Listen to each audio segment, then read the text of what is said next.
You're going like this to my face. Because you're telling me you're going to dominate me and conquer the world. Get your finger out my face, bro. Get your finger out my face. What do you mean when you say that Muslims are going to dominate the world? I'm not going to be your dhimmi. I'm not going to be your dhimmi. What does that mean, bro? And you will give us the jizya. Because I'm not. See, there we go. There's the extreme. There's the extreme. We're going to take our country. You don't belong there. Stop You running just away can't from the take subject. it. That's it. You You're all literally said you're liars. going to dominate the world. Yeah, we will. And what? I'm what? I'm not paying you nothing, mate. You will. We'll see. We'll see. Zionist scum, that's what you are. Zionist scum. Hey. History of Israel goes back thousands of years. Dawood, Ibrahim alayhi salam, they were Jews. They lived in the kingdom of Israel, Beit Israel. It's mentioned in Egyptian stones. Yep. So you said, what's the history of Israel? I'm telling you the history of Israel, Aki. Hello everybody and welcome to JTV. Today we are joined by a friend of the channel, someone who we've spoken to before. I'm delighted to say that he's with us again, Joseph Cohen, who runs the Israel advocacy movement, which is a phenomenal and extremely popular online channel where Joseph has the audacity and the courage to go to anti-Israel protests. I mean, that's a lot. He does explanatory videos, but one of the unique selling points of his channel is that he goes to anti-Israel protests and speaks to the most virulent, sometimes violent anti-Israel, anti-Semitic protesters and tries to have a conversation with them. And Joseph, we salute you for what you do, and your content really is so enlightening and so interesting, and it takes a lot of bravery on your part. So first of all, thank you for joining us. I want to talk about some of the recent work you've done, and one of the first things I want to do is look at some of the, we're going to watch some of the footage that you've shared recently and talk about them. But before we do that, I just wanted to talk briefly about the why. Why is it that you do what you do? So first, thank you for having me. It's an honor to be back. And it's very simple. It started from a very different place to where we've ended. It began with believing we could change the world. We could take anti-Semites and turn them into Semites, the friends of the Jewish people. It has since really evolved into helping the Jewish people to understand the level of the threat that's out there, outside of Israel and inside of Israel, and to try and inspire people to do something, not to just sit back and wait for other people to take action. Wow, absolutely. Yeah, and I want to talk a bit about, like, is these kind of conversations, are they productive? Are you just talking to a very small minority, or does this represent a wider scope of viewpoints that exists in the sort of the anti-Israel community, and other such questions around what this represents, and is it worth even having dialogue with these people? But before we get into all those questions, let's just watch together some of the footage that you put out recently. And the hook for having this interview actually ties into exactly what you just said, which is that I thought this recent video, and this is the first one we'll watch, where you were having a conversation with an anti-Israel protester, I shared it on JTV's Instagram story because I felt this literally makes the case for what Israel's all about and why we have to stand up for ourselves, and why we are skeptical and cynical of anti-Israel protesters. This encapsulates it, and it wasn't so much what you were saying, it was what the protester was saying. It encapsulated it so perfectly. So shall we watch that first clip and then we can talk about it? You were flicking your lighter before, telling me you were going to burn my beard. No, not now. When we get Palestine, I will do it for you. Yeah, you won't. Yeah, no, not now. When we get Palestine, inshallah, You won't in the do future, it now and you won't do it then. I'm gonna burn you from the bottom to the top when we get to Palestine. You know why? You don't need to go to Palestine, you can do it now. Wait, because when you got to Palestine, you patronize my people, you kick them away from their homes, you made them asylum on all around the world, bro. So watch this, people, watch this. There are 2 million Arabs living in Israel as Israeli citizens with full equality. How many Jews in Libya? We don't have. And he has the audacity to talk about kicking people out. Of course! He drove the Jews You're out not of their allowed in country. Libya. You come Libya, I'm gonna cook you like a macarona. And listen to the fanatics laughing. Listen to them. Like a This is macarona. why we can't live under them. This You is why we can't. need to stay. Pay You're attention, expired. Jews. Pay attention. So that clip, I mean, it says it all, doesn't it? Because it's like I see that so often they try to hide behind virtue, and it's really just Jew hatred at the bottom of it. If it wasn't a Jewish country, this basically tells you if you think the criticism is just purely to do with virtue and there's nothing to do with hatred of the Jewish people, there it is for you. Absolutely. I think one of the most concerning things about that video wasn't what he was saying. It's what the rest of you can't see. There was maybe 20, 25 people standing around watching, and no one interjects.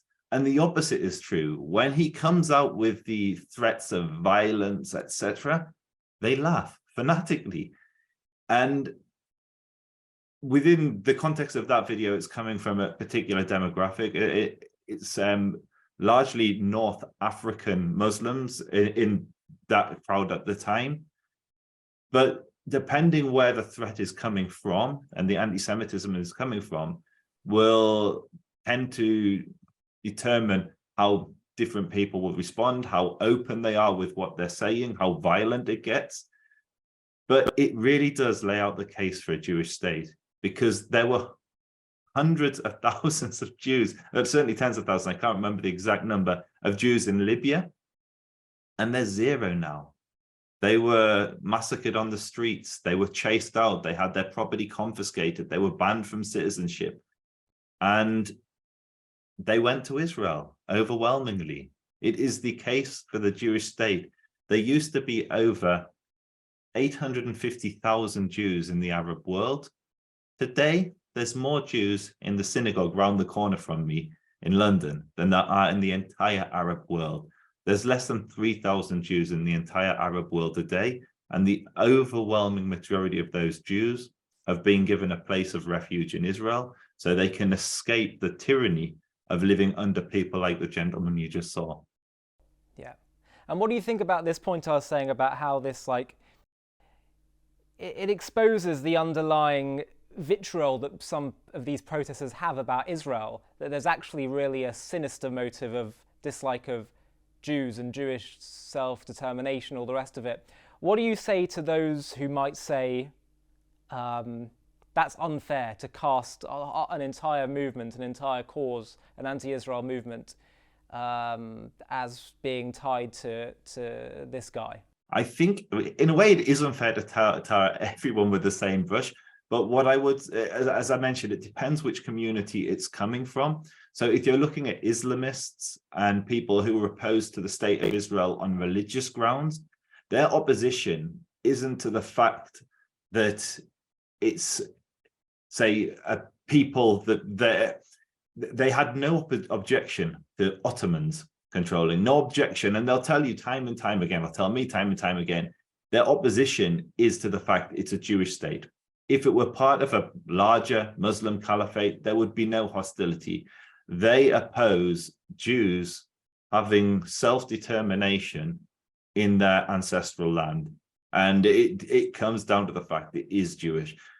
There is undoubtedly anti-Semitism, hardcore anti-Semitism that's fueling that position, but it's often a religiously motivated anti-Semitism. When I'm speaking with the far right, it's a different kind of anti-Semitism. So each group that I will engage, their hatred is coming from a different place, but it often is, you cannot differentiate between it. Right, but this is my point. My point is, regardless of what kind of anti-Semitism it is, much of it is just shrouded in hatred rather than concern for Palestinian self-determination. But then my question is, but how do we, is there not sometimes also, legitimate, cause for, indignation, with regard to the Palestinian issue? Yeah, I'm sure there are many instances where people are right to be upset at either the actions of Israeli citizens or the Israeli government, but that's not the conversations I am usually sharing and usually platforming. My focus is to shine a spotlight on the unreasonable positions rather than the reasonable positions. It's absolute fair play to criticize any government in the world and citizens of any nation. It's something else to call for the outright annihilation of that nation and the genocide of its citizens. Yeah. I'm going to ask more questions about the people you come across and to what extent they represent entire groups. But let's watch another clip now. Wa alaikum. How are you? Wa alaikum salam or wa alaikum? Wa alaikum. No, wa alaikum salam. Why not wa alaikum salam? Why are you going to teach me a lesson or something? No, because I said peace be upon you. I said, Yeah. and you replied that and you rather than peace be upon you back. Yeah. Yeah. And so the traditional greeting is I say assalamu alaikum and you say wa alaikum salam. Yeah. Yeah. So let's try again. Assalamu alaikum. Wa alaikum. So the reason he's doing this is there's a hadith that says you can't say wa alaikum salam back to a Jew. Okay, anyone who comes to me, any Muslim who comes to me say assalamu alaikum, Yeah. I will say wa alaikum assalam. Okay. Right? But you are a Jewish. I am a Jewish. Yes? Proud Jew. Okay, go and say to me. Go and say to me. Wa alaikum. Assalamu alaikum. Wa alaikum. So you treat people You treat differently Muslims according different. to their religion. You wish Muslims how- peace. how How do you mean? divisive. Right. So this wasn't at a protest. This one was it? This was it. Looks like is it Speaker's Corner? Yeah, that's Speaker's Corner. Yeah. Right. And so these kind of attitudes that we saw in the first clip, again in this clip now, how regularly are you seeing this when you're, doing your various video productions, going to public spaces or to protests? How often do you see this kind of approach towards Jewish people? So I would say that position there is a normative position amongst many within the Muslim community. How I like to approach these subjects is when you have verses which on face value can be quite alarming for those without context within Islam, it's very easy to get confused. So there are verses in the Quran which will say things like strike the neck of the disbeliever. Most Islamic scholars will tell you that's talking about a particular time in history in a particular conflict. Now, jihadis will use those verses today to carry out abhorrent acts, but the majority of Muslims in the world will contextualize those verses in the Quran to a particular time in history. The interaction you just saw there was based on a hadith. There is a hadith. So in Islam, you have the Quran, which is like the written book, and then you have the hadith, which the sayings of, largely the sayings of Muhammad, which were recorded by his companions. And one of those is that in the time of Muhammad, the Jews of that region were at conflict, or there was hostility between the early Muslim community and the Jewish community of that area. And according to the Islamic tradition, the Jews would say Assalamu alaikum, which means death be upon you. And so Aisha, who was Muhammad's wife, said that Muhammad should curse the Jews. And he said, no, what we should say is wa alaikum. So if they wish death upon you, you say and upon you. And if the Jew was to say assalamu, to wish peace upon them, then it would be and upon you. Now, the problem with this verse is, if you walk around today refusing to to give Jews peaceful blessings when you would give Muslims peaceful blessings, it suggests that you're not contextualizing that verse to that time in history, but you're in fact believing that Jews as a collective are going around and wishing death upon Muslims, which couldn't be further from the truth. Jews overwhelmingly want peace with Muslims, just as the overwhelming majority of Muslims want peace. And so what is very important to do is, if you take these verses, which can be taken and applied for good or applied for bad, you can see how someone is going, where someone is on the, I like to say, on the extremist spectrum. And the gentleman, the imam, the preacher there, refuses to wish peace upon Jews because he believes Jews are going around wishing death upon Muslims, which is an extremist position. So the scripture itself, or the hadith itself, is accepted by everybody. And then how it's interpreted, I couldn't possibly give you what percentage will wish peace upon a Jew and what won't. In my experience, most Muslims will say, will wish salam back. Yeah, yeah. And it's interesting because, you know, you said this is the norm for you when you go to protests, but you also said that among the masses of people that subscribe to the Muslim faith, they want peace and don't hold extremist positions. So do you find that the majority of people at these protests hold these such extreme positions? So at protests, it will depend who's organising the protest. If it's organised by the Iranians, yes, very extreme position. So that will be Al-Quds Day, which is coming up in around a month or so. There will be very extreme Islamic takes. If it's an organisation which is maybe on the left-wing spectrum, then you'll be lucky to find Muslims there, and it's more likely to be middle-class, white English people. And so it just really depends. I do a lot of work engaging with the Muslims that no one else is speaking to. So often the views are more on the extreme side, just as I engage with the far right or the Black Hebrew Israelites or groups that are actually hostile to Jews, because I don't see the benefit, I don't see as much benefit in talking to those communities that are already very good relations with the Jews, because the work's already being done there. It's the people that we're not speaking to I'm reaching out to. Yeah, and you know, one of the things that I find interesting is that I think your videos are very good educational videos for those who aren't on the extreme, that perhaps are sitting on the fence who want to learn more. It's very interesting video to see because you're seeing a huge contrast of views, but it's a great medium through which to actually educate the viewer about various topics with regard to Judaism and Israel and Islam and etc. But what do you say to those who might say, you're wasting your time talking to these people, or even worse, you're giving a voice, a platform, an online platform to people who otherwise would just be consigned to a small fringe? So there's two examples, and you've got the videos, and you just play both of them. So I'll talk about them, and we can maybe. We're going to do some more, but yeah. So in one instance, actually, I'll wait till you. There's two videos. One features a convicted jihadi, and I can share his reaction to me and our interactions after we watch that. The other is a video where someone asks me to apostate from Islam. To apostate from Judaism to Islam. And that's the one I want to do next. Perfect. So what I will say with the video we've just seen, it had over 9 million views. And so that was a great measure for around the world.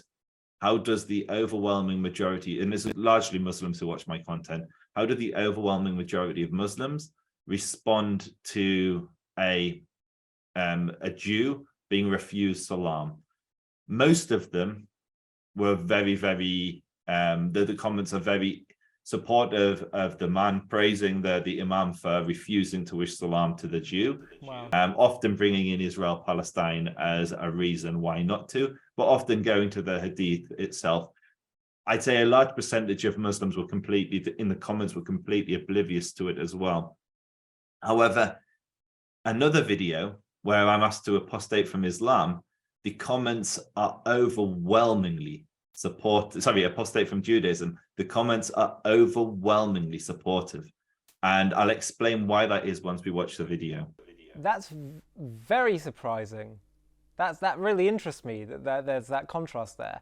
All right, okay, well, let's watch both the videos then. Might as well just jump into them. They will give you, Israel, one condition. What's the condition? To become a Muslim. And all is yours, but you pray Allah. You pray God. So I already pray to Allah subhanahu wa ta'ala. So your prophet, when my people had a dispute, they would go to Muhammad and he would judge from my book for them. Don't tell me I don't pray to Allah, because your prophet would not go to my book if we're not praying to Allah. So take those words from your mouth. So what you're saying now, you are I'm saying La ilaha illallah Muhammad Rasulullah. Musa Rasulullah. Look the truth. Muhammad was fine with my people practicing my faith, to the very fact you had someone like Rabbi Mukhairik, who's one of his best friends, and he fought in the Battle of Uhud, and he founded, a Jew, a rabbi, founded the first Islamic waqf. So take those words out of your mouth that I have to apostate from my faith. Right, and let's go straight to the other one as well. People need to recognise Israel's going nowhere, it's here to stay, and we need to make peace. We need to live side by side with each other. Israel's not here to stay. Really, you can't say like this. You can't say like this. Israel is not here to stay. No, you can't say like this. Now, generation is born there.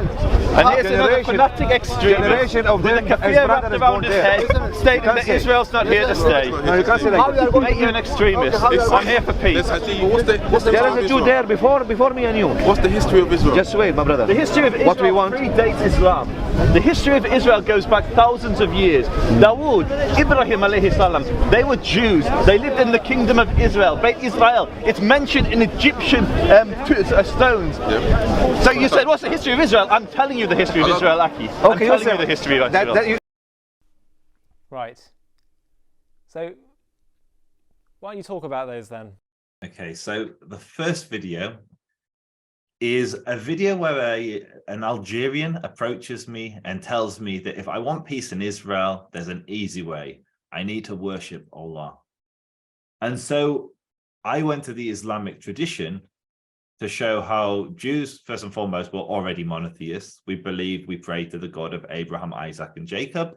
And we believe in perfect monotheism, unblemished monotheism, and there is no reason for any Jew to abandon their faith from an Islamic position. And I used Islamic arguments to say why a Jew should not apostate from Judaism. Many people Muslims are used to many people just insulting their religion.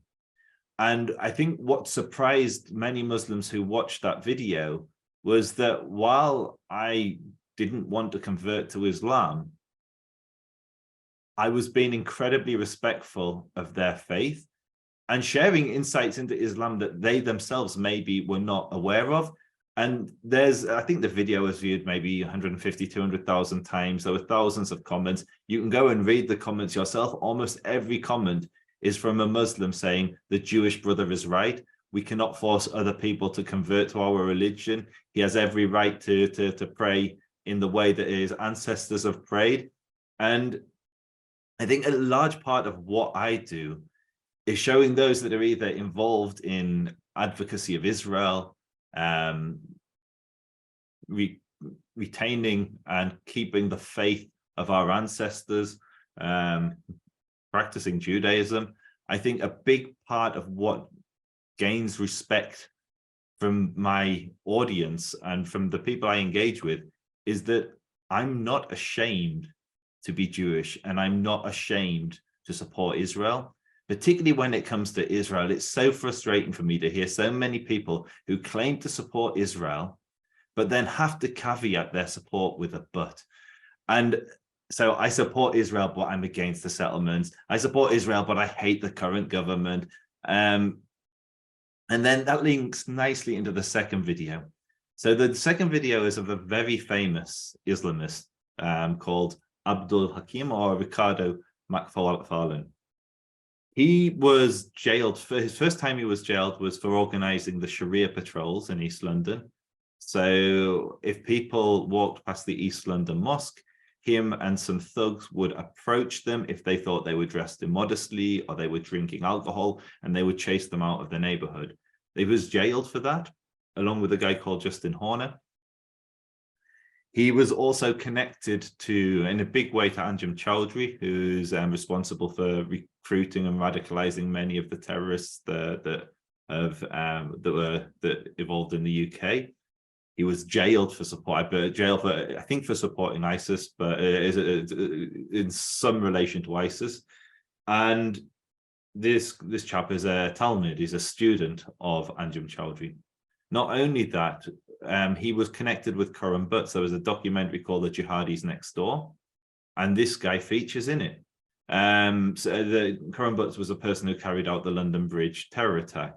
So this guy is as extreme as they come. And I've debated him a few times. And what I noticed one time, I was reading comments on a video I'd done with another Muslim preacher. And there was a comment left by Ricardo McFarlane which went something like, Joseph has more al-wala wal-bara, which means like loyalty, loving and hating for the sake of Allah, for the sake of God, let's say. So Joseph has more al-wala wal-bara than the Muslims, or than most Muslims. He loves his people, and so he should. How can we expect anything else from him? And so here you have an extremist who probably harbors some pretty vile views of Jews, but because of his encounters with me, because of watching debates with me and other Muslims, he actually has switched, and he at the very least respects the positions I take, even if he disagrees with them, to the extent he's saying that I have more, which is a very Islamic position, al-wala wal-bara, which is like love and loyalty and disavowal, but it's commonly understood as love and hatred for the sake of the creator. And so this is something that Muslims aspire to, and he's saying here's a Jew who has more of it than most Muslims. And so I think what that really shows people is, on an individual level, yes, you can change the minds of the individuals you're debating. That isn't my tactic. I rarely enter a debate with one of these people or film an interaction with them with the idea that I can change that individual. What I'm looking to do is change the millions of people that may watch that interaction. So where I refuse to apostate from Judaism, I knew that wasn't going to be a satisfactory answer to the gentleman I'm talking to. But for the 200,000 to 300,000 people that went on to watch that video and left thousands of comments praising the Jewish man, that's what I'm aiming to do. I'm aiming to present an alternative view for both Jews and Muslims of how we can engage, how we can respectfully practice our faiths without insulting each other. My intention is not to attack Islam, is not to attack Muslims. It's the opposite. It's to elevate Jews, shine a spotlight on those that are hostile, but more importantly, provide a framework from which we can both coexist and respect our respective traditions. I think the comment is so telling, that YouTube comment that you had from that Muslim person that wrote those words to you. It really validates what I've been thinking and feeling about how we deal with these issues of interfaith relations, which is precisely what you said, that we just need to be confident and offer clarity with who we are, what we believe in, and that applies to the religious stuff as well. You know, I heard Rudy Rochman beautifully and articulately explain that he sort of said that we've developed this inferiority complex as a result of many thousand years of persecution. And what happens when you sort of have like an abusive partner in a relationship is either they fight back, they surrender, or they actually justify the abuser's behavior. And sometimes it could be a mix of all three that you do those things. But the justifying, just like you said, well, I support Israel, but it's like that. We've internalized on such a deep level this inferiority complex where we can't even just say, I support Israel, I support my people, period, you know? As I say, this idea of confidence, I think it's the answer. I think non-Jewish people actually, Rudy Rochman also spoke about this in a recent video that he put out, where he said that he thinks on some sort of metaphysical deep level, anti-Semitism is actually the non-Jew yearning for the Jew to offer him moral and religious clarity and leadership, and saying, well, just be a Jew. Don't stop trying to get in with us. You be a Jew. And obviously this requires a level of nuance and sophistication to this perspective, and it's really talking about more on a spiritual level. But I think it's true, and actually, far from thinking that the indigenous arguments and the human rights arguments and the legal arguments and in international law and the democracy argument is going to win the day, especially in the Middle East, that's not going to do it. What will do it, I would like to propose, is saying with a calm, cool head, but with a confident, confident frame of mind, this is our land that God assigned to us. So I agree. I think one of the things I experience most frequently from religious Muslims is criticism that Israel isn't Jewish enough. And that's quite interesting. In their eyes, it should be a theocracy. On a personal level, I don't think we're yet ready as a people to have Sanhedrin, to have the Beit Din Hagadol. We're too divided. I think we've got some, we've got to work out some of our differences before we can get to that sort of stage. But it is very interesting to hear so many religious Muslims look at Israel and ask, why isn't it more Jewish? And I think it's a fair question. Yeah, and by the way, I want to caveat by saying this isn't to make any particular policy proposal around how you deal with the Palestinian statehood issue and all that. I think I believe we have to be pragmatic as a people, and we have to acknowledge certain facts on the ground and realities. But I'm just simply saying, in terms of the basics of Zionism, when you're dealing with these people who are anti-Israel, anti-Zionist, my experience actually has shown that when you speak to, on the few occasions I've had, unlike you, but where I have actually spoken to some protesters who were Muslim in their faith, when I just said very straightforwardly that, you know, God gave this land to us, it sits well with them. They have a huge respect, and it's like the most basic and obvious thing for some, and yet it's almost humorous that the most basic way of talking about it we're avoiding, and when we do say it, it lands well with them, and they respect it. They almost crave it, as evidenced by that YouTube comment. You know, I remember when we first launched JTV, literally a few months into it, we started doing these short animated videos, and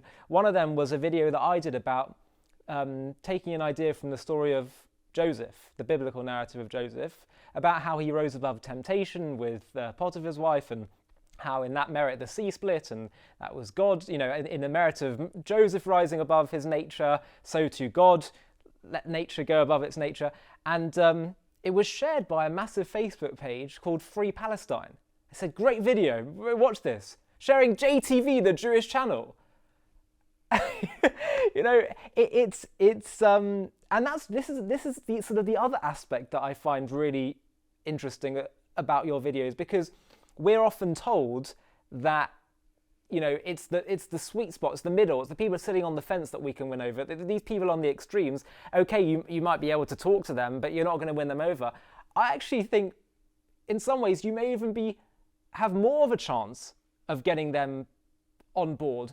Partly because it's like, you know, you sometimes talk to these outreach rabbis who say that they find the students in the room who are the most aggressively asking questions or pushing back, they're actually the ones who end up getting most involved. And I wonder if perhaps on some level the same thing could be applied here. I'm sure it can. I think what always surprises me when I'm in these interactions is the amount of times that Muslims will recommend rabbis that I need to go and watch. I get more recommendations to watch rabbis on YouTube from Muslims than I do from Jews, which is quite interesting. Yeah. What do you think Jews, on the other hand, it would be beneficial for Jews to know about Islam? What do you think are some of the things key, if, you know, in a few bite-sized chunks? What do you think? One of the things that many people get wrong is that they group over 1.6 billion people together and say they're all the same. And it becomes particularly problematic when that's framed in a very negative way. And it's, I mean, just on a strategic level, it's absolutely stupid. Why would you go to war with billions of people? I mean, one, you're wrong. Your reading is completely wrong. And two, your strategy is terrible if your purpose is just to attack Islam, because there are billions of Muslims. We live in a neighborhood surrounded by Muslims, and we need to have good relations with our neighbors.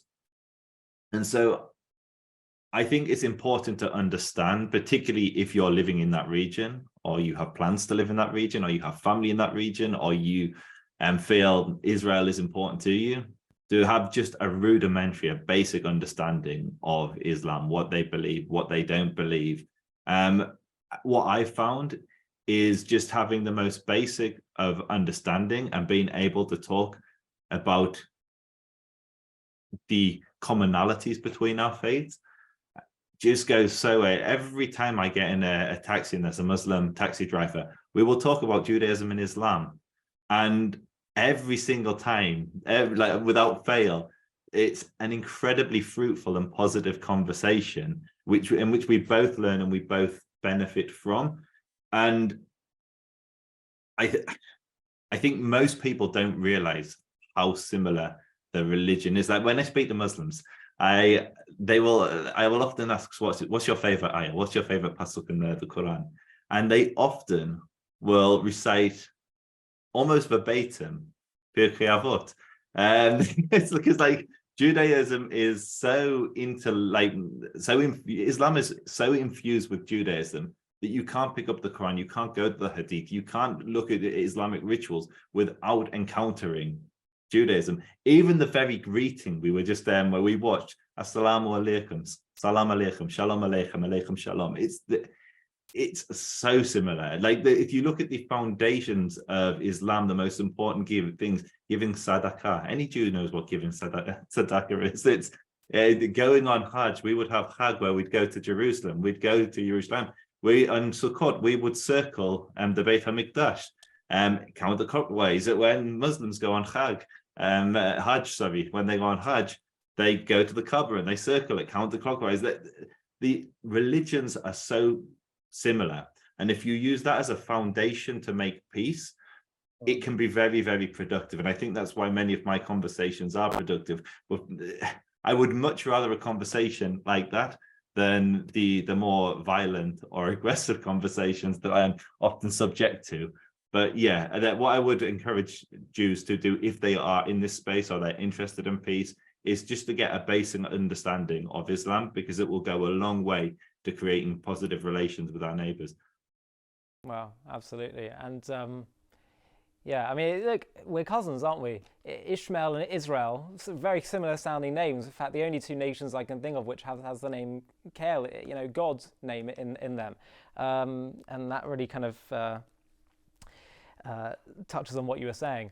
One just quick point I want to pick up on earlier, just because I think it's important to be able to rebut this point.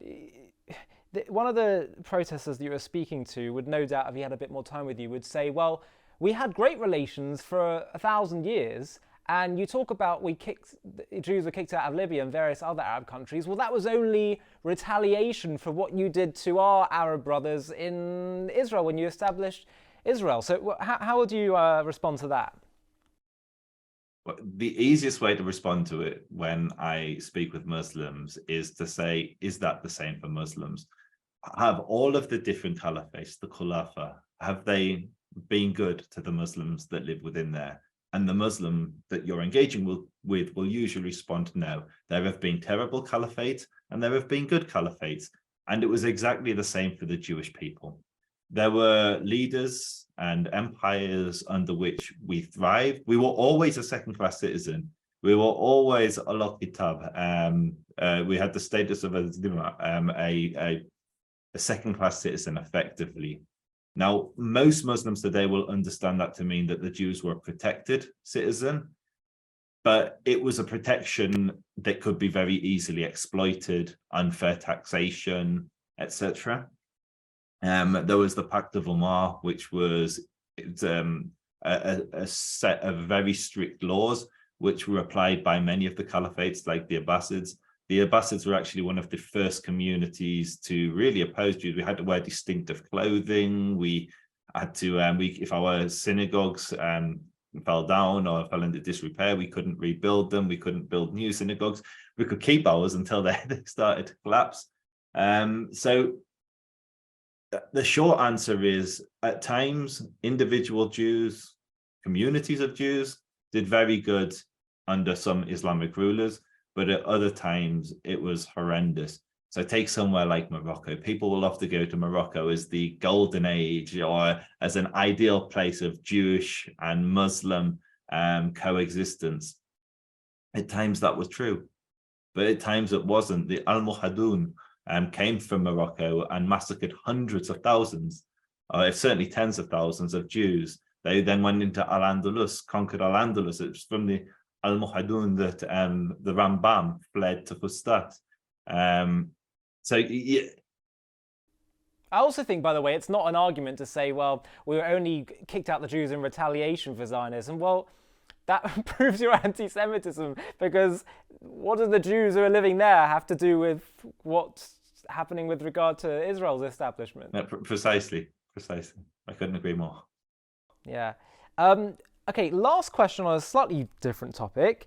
I have to say that I've had to eat a bit of humble pie recently, because my mum's a great chef, and I'm joking.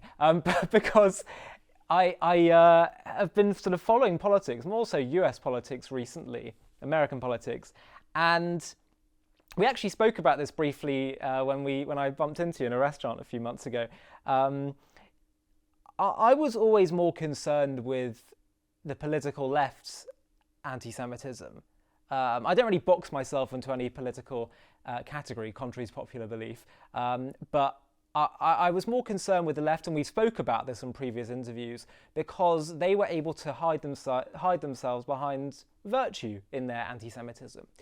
They could make their way onto the pages of The Guardian and MSNBC and whatever, but I didn't, and therefore when it came to sort of right-wing anti-Semitism or classical anti-Semitism, I thought, that may exist, right, in the sort of nooks and crannies of,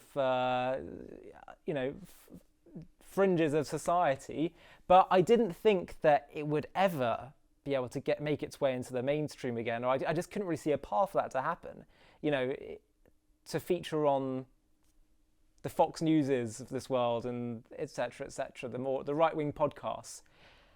And in the last few months, we've seen Kanye West, and yes, he was disowned by sort of most people on the right, but not everyone, and sometimes there was quite a bit of silence with regard to it. Now, yes, I do understand that this guy is clearly unwell and whatever, but they wouldn't apply those same standards if it was happening on the other side. And also, it doesn't matter. You still have to call this stuff out. Number two, we saw with Dave Chappelle, and this is also an interesting thing because maybe you might want to touch also on the rise of the Black Israelite movement and the anti-Semitism that comes there. But then also, I saw recently Joe Rogan uttering, and I think this more just came from pure ignorance, uttering anti-Semitic tropes, and I've started to become a bit more, I guess, my Jewish antenna, and that sort of has these sort of alarm bells at the back of my head a little bit if I sense something's not quite right here. I guess I never really saw the modern centre-right conservative right in America as being vulnerable to a kind of a toxic attitude towards Jews. And for the first time, I wouldn't say that I think it's comparable to what we see manifest sometimes in the mainstream of the left today, but I feel like there's starting to be cracks that I didn't expect to be there. And I now believe, I think it's gone, the political discourse, particularly in America, has become so polarized and so lacking in critical thinking and compromise and ability to self-reflect, and the rise of conspiratorial thinking on the far right. I can now see a path for how it could be that classical anti-Semitism, old school anti-Semitism, could edit its way back into the mainstream again. And I'm quite appalled that I'm saying this. But people are picking this up, and I've really been someone that has been very defensive of Western society and Britain, Americans, saying, I really believe these are different places, and I still to a large extent believe that than what we've experienced in our history. But for the first time in the last 6 months, not even a year, I've started to be like, oh wow, like things could very easily take a negative turn. I don't necessarily think at this stage that's likely to happen, but I don't believe that. I've felt more than ever before that Jewish people really are politically homeless. They shouldn't consider themselves safe in any one particular camp. And I just wanted your, I wanted your reflections on all these points, because I feel like it's, we don't have to be negative about this. Just as what you've done, you've enlightened and you can shift the conversation. I do believe we can do that. But just I've spoken a lot, just want to know your views on the state of affairs at the moment. So I think how I would start is, where is the hatred coming from? And how is the community defining itself? So the reason I'm able to have very positive interactions with Muslims is because most Muslims, like most Jews, will have bookshelves filled with how to be a good person. They're ultimately trying to lead a good life. And many will go off the derrick and will go down a more extremist path, but you still have a rich tradition from which they can, and a much larger tradition from which they can draw from to abandon those more extreme positions. It's the same with those on the left. Most people on the left are motivated by good intention. And anti-Semitism is scary when it emerges from there. For that very reason, you're expecting this is the community that is going to be looking out for the oppressed minority. And that's why it's even more jarring when it's actually the hatred is coming from there. But there is within that community a lot to work with to bring them back from those positions. And so I will often encounter Muslims who will go to great lengths to explain how they don't hate Jews, but they just have a problem with Israel. Jeremy Corbyn, I believe, is an anti-Semite, but I also believe that if he saw an actual far-right neo-Nazi attacking a Hasidic Jew, he would be one of the first people to try and stop that. So there's something there to work with. Where you don't have that is the far right. And unfortunately, the Black Hebrew Israelites, not all the Black Hebrew Israelites, but a certain faction of Black Hebrew Israelites.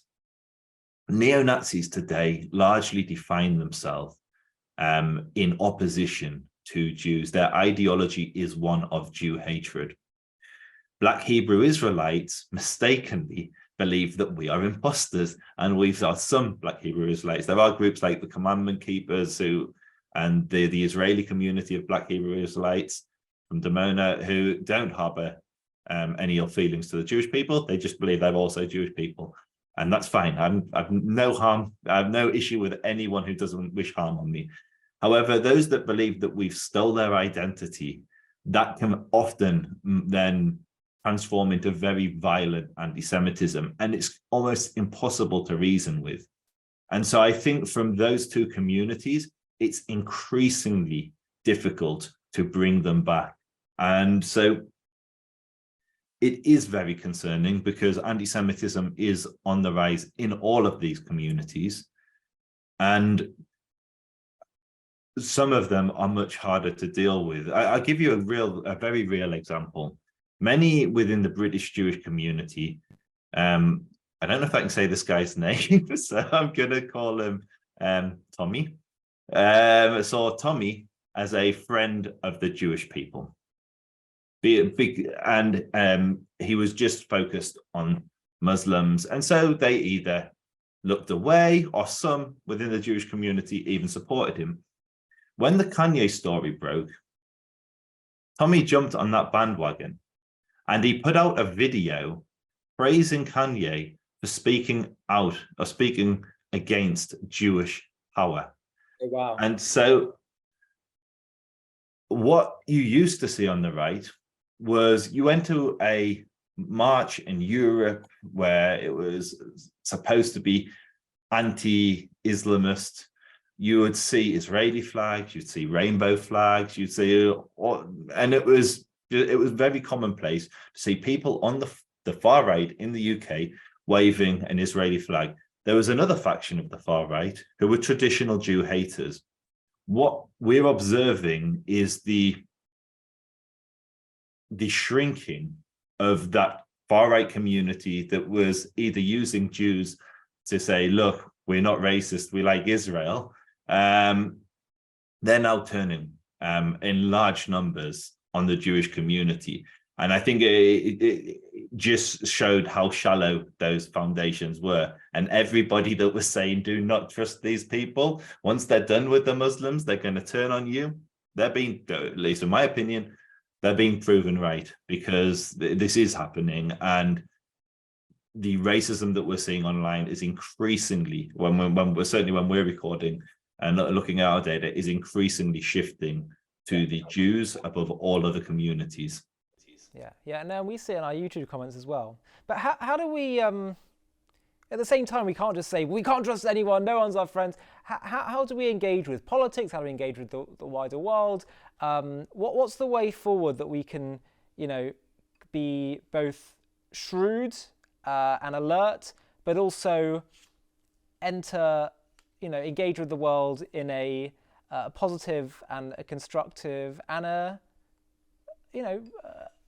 an optimistic way? I think by the work that you're doing, the work that we're doing, it's actually...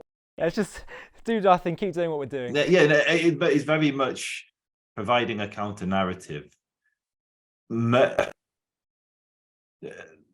Hatred is almost... A lot of this hatred has been fueled by disinformation on the internet. And so one of the most productive things people can do is counter that.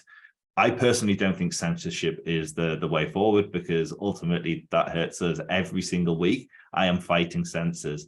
My views on my videos have dropped from millions to thousands because we're being censored at the minute. It goes in cycles. I think the ultimate thing that we can do to combat this is to shine a spotlight on it. Sunlight is the best disinfectant. It's to provide counter narratives. It's to provide strong Jewish opposition, pushback, not just turn away, not waiting for someone else to step in, not waiting for the Jewish establishment to step in. With the greatest respect for the Jewish establishment, it's on us, it's on the community, it's on the Jewish people, it's on everyone watching this video to do whatever you can do. Whether that's responding in comments to anti-Semitism, whether that's making videos of your own, whether that's going on the streets and protesting, whether that's speaking to your employees, but it's about doing something and not waiting for others to do it for you. Where, like, my organization has zero funding. We reach millions of people with the videos. There's no editors, there's no production crew, there's nothing. There's literally me and sometimes my wife and occasionally a volunteer. Yet we can reach millions of people. And I think that's the case for most of the Jewish influencers on the internet. They spend their evenings creating content to try and shape narratives, to push back against the wave of anti-Semitism that's coming at us. Yeah, absolutely. I couldn't agree more. And with regard to how we deal with anti-Semitism, I think exactly as you just said, the biggest problem is that we're a mystery to a lot of people. So censorship is not the answer, because that will further the mystery of us. We need, exactly as you said, sunlight. We need to demystify who the Jews are. I once heard a non-Jew saying to Jews, you Jews, why do you have so many walls up, especially religious Jews? And this guy responded, the Jew responded by saying, who do you think put up those walls? For thousands of years, we have been, sidelined from society, but now is different, and we've got to drop that inferiority complex because the world's actually crying out for it, and they respond very well to our confidence. And so we've got to demystify the argument for Israel and Judaism and who the Jewish people are, because once we demystify it, then there's not much room for ignorance anymore. And actually, far from thinking that people will just maintain their hostile positions, far from it, as we've discussed throughout this interview, as we've shown through evidence in some of the comments that we've spoken about, they actually have respect, or perhaps even more than that. They change their positions. So I think that's a great note to end it on, and that's, I think, should be the main message of I think that's what both of us believe, and it's what really, that's the insight that sort of drives everything that we do. Completely. And I just want to thank you for everything you do. I know how consuming this is. And thank you for everything that you and all of the team at JTV do. You do a great service to the community. Well, thank you as well to you, Joseph, and for the Israel advocacy movement. We'll put the links in the comments if you want subscribe and follow it. It's absolutely fantastic, brilliant work, and we encourage you to support it and get involved in any way you can. Thanks a lot, Joseph.